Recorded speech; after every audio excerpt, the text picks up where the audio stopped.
श्रोताओं नमस्कार, स्वागत करते हैं आपका इस भेंट वार्ता में।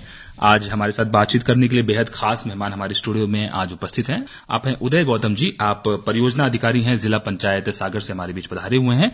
गौतम जी, सबसे पहले हम बातचीत शुरू करेंगे और पंचायतों की बहुत महत्वपूर्ण भूमिका होती है, कोई भी इस बात से नकार नहीं सकता है।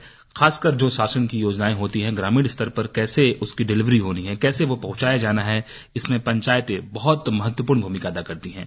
और आज का दिन खासकर क्योंकि 1992 में संविधान के 73वें संशोधन के अंतर्गत पंचायती राज व्यवस्था का अधिनियमन आज के ही दिन किया गया था। तब से 24 अप्रैल 2010 से लगातार ये दिवस मनाया जा रहा है। तो आपसे हम ये जानना चाहेंगे कि पंचायती राज की भूमिका क्या है और ये दिवस क्यों मनाया जाता है। आपने बहुत अच्छा क्वेश्चन किया। कहा जाता है कि भारत का दिल गांव में बसता है और देश की समृद्धि उसके गांव से होती है। जब तक हम किसी गांव का विकास नहीं करेंगे देश की प्रगति नहीं हो सकती।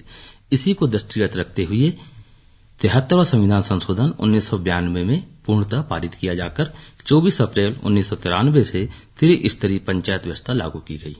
24 अप्रैल 2010 से पंचायत राज दिवस भारत सरकार द्वारा मनाया जा रहा है और आज ही के दिन हमारे माननीय प्रधानमंत्री महोदय जम्मू कश्मीर के पल्ली से, जैसा कि आपको विदित होगा, त्रिस्तरीय पंचायतों के प्रधानों को संबोधित किया गया है। पंचायती राज व्यवस्था ग्रामीण भारत की स्वशासन की प्रणाली है। इन संस्थाओं का कार्य आर्थिक विकास करना, सामाजिक न्याय को मजबूत करना एवं केंद्र और राज्य सरकार की योजना को लागू करना है। इस उद्देश्य को ध्यान में रखते हुए संविधान की 11वीं अनुसूची में 29 विषयों को शामिल किया गया है। त्रिस्तरीय पंचायत व्यवस्था को सफल बनाने के लिए हमारे पंचायत राज की महत्वपूर्ण भूमिका रहती है। जी, गवर्नमेंट की जो भी योजनाएं रहती हैं, सेंट्रल गवर्नमेंट हो चाहे स्टेट गवर्नमेंट हो, उन्हें ग्रामीण अमले तक के कैसे पहुंचाया जाए, इसकी कार्य योजना रूपरेखा हमारे पंचायत राज संचालनालय द्वारा बनाई जाती है और जिससे उन ग्रामीणों को अधिक से अधिक लाभ प्राप्त हो सके। जी, बिना गांव का विकास किए आप देश का विकास नहीं कर सकते हैं और सरकार की तमाम योजनाएं, चाहे वो राज्य सरकार की हो चाहे वो केंद्र सरकार की हो, वो पंचायतों के माध्यम से ही उन्हें जमीनी स्तर पर जो है अमली जामा पहनाया जाता है।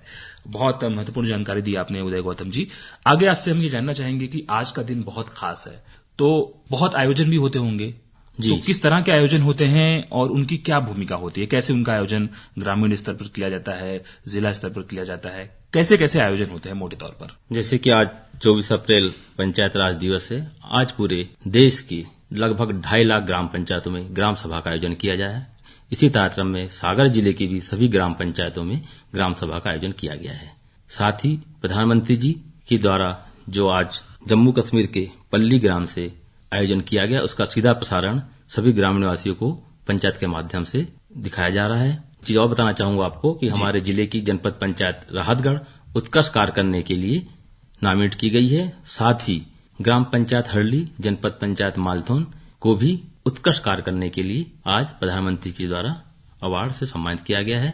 ग्राम पंचायत को 10 लाख रुपए एवं जनपद पंचायत को 25 लाख रुपए की राशि आज उनके खाते में अंतरित भी की गई है जी। साथ ही इन ग्राम सभा में आज ग्राम सभा के जो कार्य प्रस्तावित हैं उनका अनुमोदन किया जाता है।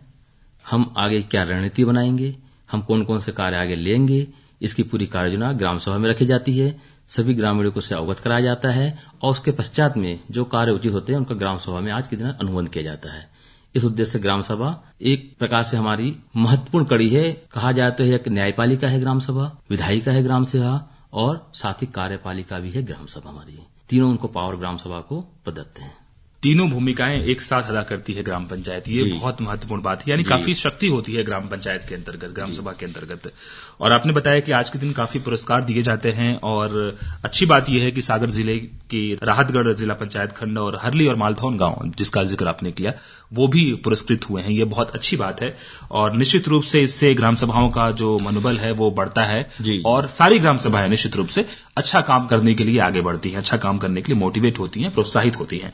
यहां पर आपसे हम जानना चाहेंगे कि आपने बोला कि आज के दिन ग्राम सभाओं को बुलाते हैं और तमाम जो प्रस्ताव होते हैं वो पारित होते हैं और योजनाएं क्रियान्वित की जाती हैं।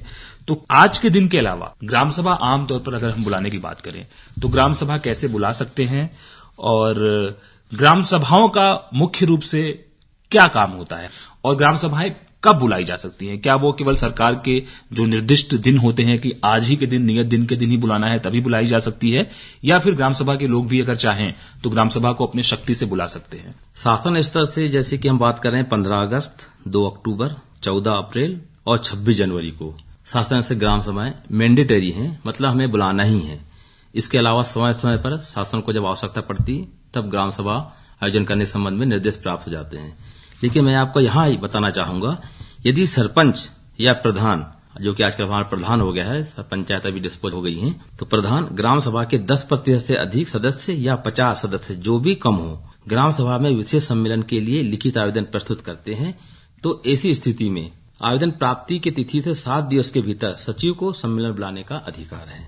प्रत्येक ग्राम सभा में कुल सदस्यों का 1/10 अथवा कम से कम 500 सदस्य, इनमें जो भी कम हो, ग्राम सभा में उपस्थित होने पर ही गणपूर्ति कोरम पूर्ण किया या माना जाता है। और जो ग्राम सभा होते हैं, इसके लिए जैसी सूचना प्राप्त होती है कि ग्राम सभा निर्धारित कर दी गई है, इसकी डोंडी पिटवाई जाती है, सूचना पटल पर सूचना दी जाती है, कोटवार के माध्यम से मुनादी कराई जाती है और उस दिन सभी एकत्रित होते हैं। और जो भी प्रधान के द्वारा या सचिव के द्वारा, जो सचिव चूंकि ग्राम सभा का प्रदेश सचिव होता है, ग्राम पंचायत का सचिव होता है, वो ग्राम सभा का भी सचिव होता है जी। तो जो ग्राम सभा का सचिव है वो अपने बिंदु और ग्राम की जनता को लग रहा है कि हमारा ये काम आवश्यक है, तो अपने सही प्रस्तावों को ग्राम सभा में रख सकते हैं। सब में चर्चा होती है और उसके बाद निर्णय लिए जाते हैं कि हाँ, ये उचित प्रस्ताव है, इसमें हमें अनुमोदन किया जाता है। और उसके आगे फिर वो कैसे एग्जीक्यूट होगा, कैसे पूर्ण होगा, फंड कहां से आएगा, इन सबों पर विंदा करके प्रस्ताव जनपद के माध्यम से जिले तक के प्राप्त होते हैं। काफी विस्तार से आपने बताया कि ग्राम पंचायतें कैसे काम करती हैं, और ग्राम पंचायतें जब अलग से बुलाई जाती हैं तो बाकायदा इसकी सूचना जो है दी जाती है ग्राम सभा में, ताकि सभी लोग जो इससे संबंधित हैं वो इसमें कम से कम उपस्थित हो सके।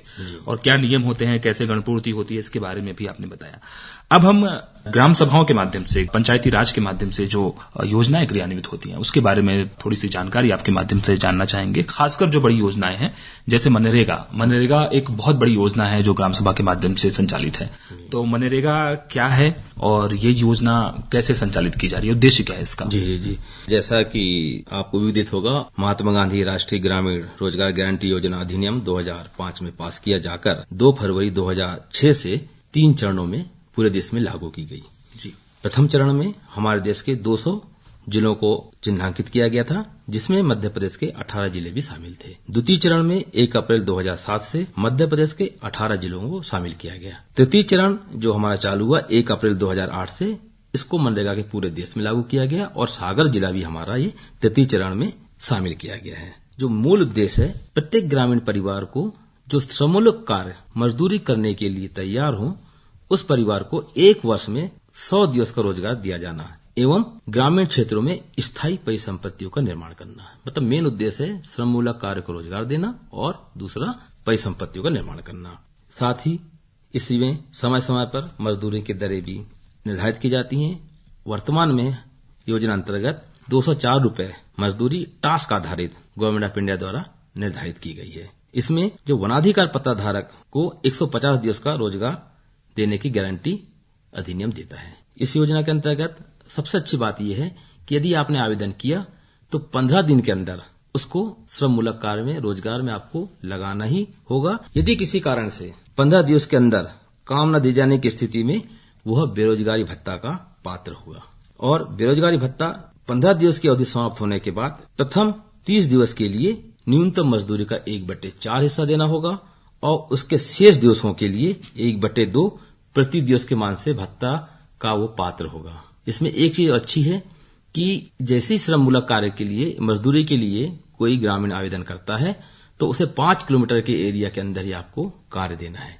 यदि 5 किलोमीटर एरिया से आपने बाहर का कार्य दिया है तो आपको उसमें अतिरिक्त मजदूरी उसको पे करनी होगी। बहुत महत्वपूर्ण बात आपने बताई कि जो कार्य है वो भी आपके ग्राम के इर्द गिर्द ही दिया जाना है, 5 किलोमीटर के दायरे के भीतर ही दिया जाना है। और 2 मुख्य उद्देश्य जो स्थायी परिसंपत्तियों का निर्माण करना और श्रम मूलक कार्य में नियोजन करना, ये 2 महत्वपूर्ण चीज है। और 100 दिवस के रोजगार की गारंटी ये योजना आपको देती है। जी। और रोजगार न मिलने की स्थिति में 15 दिवस के भीतर आपको बेरोजगारी भत्ते का भी प्रावधान है। ये बहुत महत्वपूर्ण चीज आपने बताई है। अच्छा, उसमें एक चीज और थी जी जरूर कि 5 किलोमीटर अधिक दूरी से आप आवंटित करते हैं तो न्यूनतम मजदूरी का 10% अधिक देय करना पड़ेगा। जी जी जी। और यहाँ पर जो काम की जो प्रवृत्ति होती है, काम का जो नेचर होता है, काम का जो स्वभाव होता है, उसके अंतर्गत कई काम ऐसे होते हैं जो थोड़े से घातक प्रवृत्ति के भी होते हैं, जिसको हजार्डस वर्क बोलते हैं। जी जी जी। तो ऐसे में कार्यस्थल पर मनरेगा के अंतर्गत जो कामगार हैं, उनकी सुरक्षा को भी और उनकी सुविधा को भी ध्यान रखना बहुत जरूरी होता है। तो कार्यस्थल पर क्या क्या सुविधाएं दी जाती हैं? मैं आपको जानकारी के लिए बता दूं, बहुत जगह अभी जानकारी नहीं पहुंच पाई है।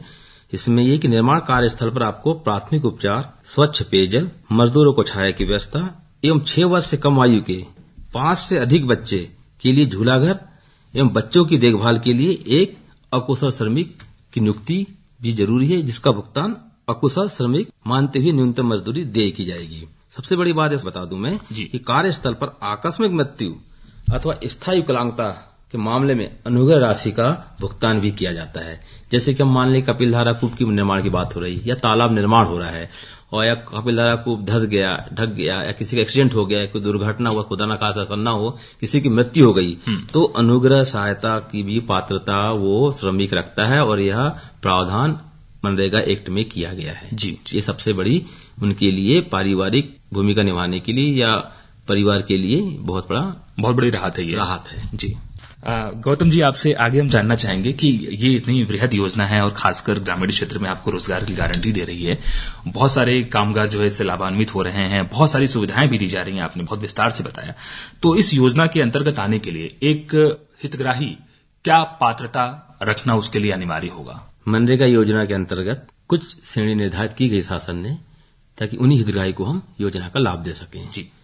और मेन उद्देश्य रहता है कि हम जो निचला तबका है, जो गरीब वर्ग है, उनको योजना का लाभ दिया जाए। जैसे कि हम बात करें अनुसूचित जनजाति, अनुसूचित जाति, घुमक्कड़ और अधिसूचित जनजाति के जो परिवार हैं, ये हमारी योजना में पात्रता की श्रेणी में आते हैं। इसके अलावा हम बात करें गरीबी रेखा के नीचे के परिवार, ऐसे परिवार जिनकी महिला मुखिया हो, ऐसे परिवार जिनका मुखिया दिव्यांग हो, भूमि सुधार कार्यक्रम जो चालू है उसके जो पात्र हितग्राही हैं, प्रधानमंत्री आवास योजना के हितग्राही हैं, वन भूमि के पट्टा धारक और हमारे लघु और सीमांत कृषक की श्रेणी में जो कृषक आते हैं, ये सभी हमारी इस योजना में पात्रता रखते हैं। समय समय पर इनको पात्रता के अनुसार आवेदन करते हैं और पंचायत के माध्यम से स्वीकृत किया जाकर इनके हितग्राही मूलक कार्य इन्हें स्वीकृत कराए जाते हैं। जी। यदि हम सागर जिले की बात करना चाहें तो किसी खास परियोजना का आप जिक्र करना चाहेंगे जिसके अंतर्गत बहुत कोई कार्य किया जा रहा है? प्रधानमंत्री कृषि सिंचाई योजना की बात, वाटरशेड के अंतर्गत कुछ परियोजनाएं संचालित हो रही हैं, इसके बारे में खास आप बताना चाहेंगे? हाँ, अभी जो प्रधानमंत्री कृषि सिंचाई योजना जो हमारी लागू हुई है, इसके अंतर्गत सागर जिले में 2 परियोजनाएं स्वीकृत हुई हैं। एक हमारी परियोजना है जनपद पंचायत मालथुन में और दूसरी परियोजना है जनपद पंचायत खुरई में। पूर्व के प्रावधान में कुछ परिवर्तन किया गया है और अब जो पहले जो हम 12,000 रूपये प्रति हेक्टेयर के हिसाब से राशि प्रावधानित की गई थी, वो बढ़ा करके 22,000 रूपये प्रति हेक्टेयर की दी गई है। इसमें रिस्ट टू वैल्यू सिद्धांत के आधार पर, मतलब ऊपर के क्षेत्र से नीचे के क्षेत्र को ट्रीटमेंट किया जाता है, जिसका मुख्य उद्देश्य रहता है जल एवं मृदा संरक्षण एवं उसके कटाव, बचाव और पानी का दोहन को रोक करके किस प्रकार से जल स्तर को बढ़ाया जाए, इस प्रकार की गतिविधियां इसमें वाटर प्रोजेक्ट में ली जाती हैं।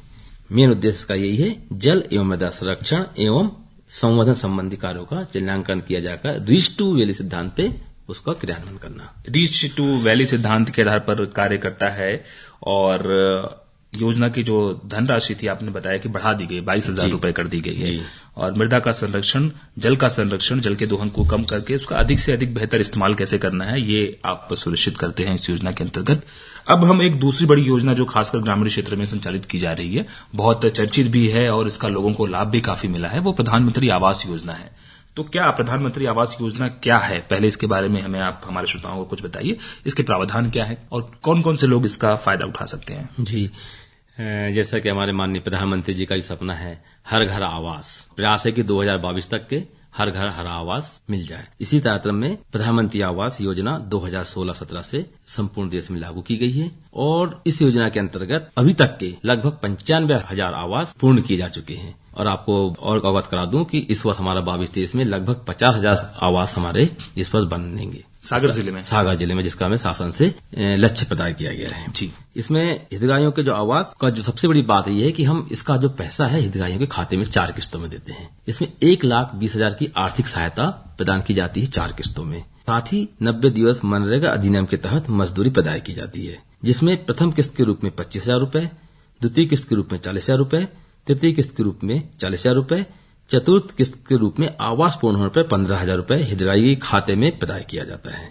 ऐसे परिवार जो 2011 के सामाजिक आर्थिक एवं जातिगत गणना में पात्र पाए गए थे, उनका परीक्षण किया जाकर के उन्हीं हितग्राहियों को वर्तमान में लाभ दिया जा रहा है। लेकिन ऐसे हितग्राही जो पात्र हैं लेकिन उनका 2011 की सामाजिक आर्थिक एवं जातिगत गणना में नाम नहीं है, इस हेतु आवास प्लस एक सॉफ्टवेयर में नाम जोड़ा गया है, जिसे निकट भविष्य में आवास स्वीकृत कर लाभान्वित किया जाएगा।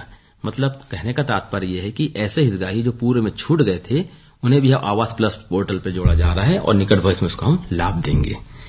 साथ ही इसके लिए 14 बिंदु निर्धारित किए गए हैं, जिसके आधार पर पात्रता अपात्रता का परीक्षण किया जाता है।